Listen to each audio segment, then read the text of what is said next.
Being a woman in Japan's male-dominated politics is a struggle Karen Makishima knows too well. In this Sunday's snap elections, she's the only female candidate running for Japan's ruling Liberal Democratic Party in her 20-seat prefecture. Between campaign activities in the coastal constituency of Odawara, she says politicians like her have to constantly fight traditional sexist perceptions. The biggest drawback of having a low number of female legislators is that it doesn't change traditional perceptions that have long been criticized, that women are not suited to politics or that politics is for men. A record fifth of all election candidates this month are women, but Japan still has one of the widest gender gaps among lawmakers in the democratic world. Just 10% of its lower house lawmakers are women. That compares to an average of 30% in other G7 nations. Still, Makishima won her seat by a large margin in 2021 and remains hopeful for broader change. I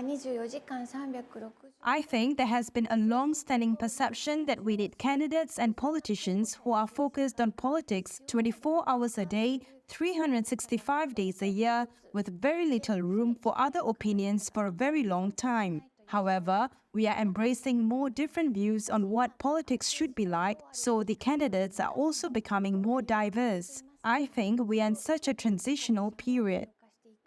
Japan has set a goal to have women take up 35% of lower house seats by 2025. It's a target the LDP and other parties will likely fail to hit.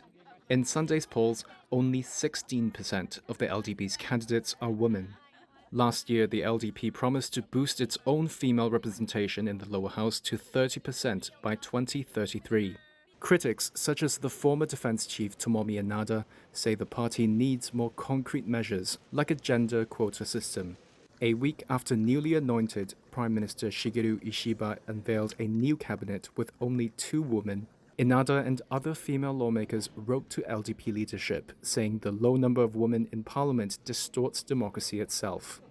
Emma Dalton is a senior lecturer at Australia's La Trobe University who studies gender inequality in Japan. She blames the LDP's dominance ever since the end of the Second World War.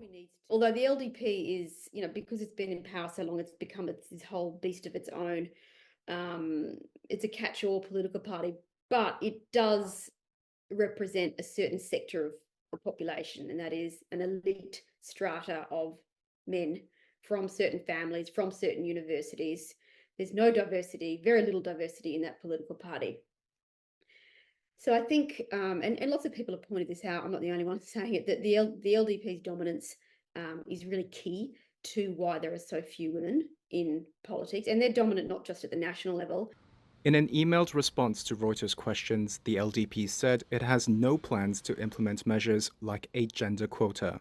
It also says it has limited scope to add female candidates in the election because many of its seats were held by incumbents.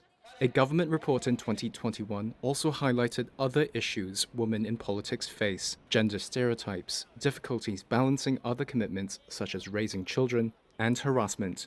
In a 2020 to 21 survey of more than 5,000 of Japan's local lawmakers, nearly 60% of female respondents said they had suffered harassment from the public or colleagues, versus a third of those who identified as male.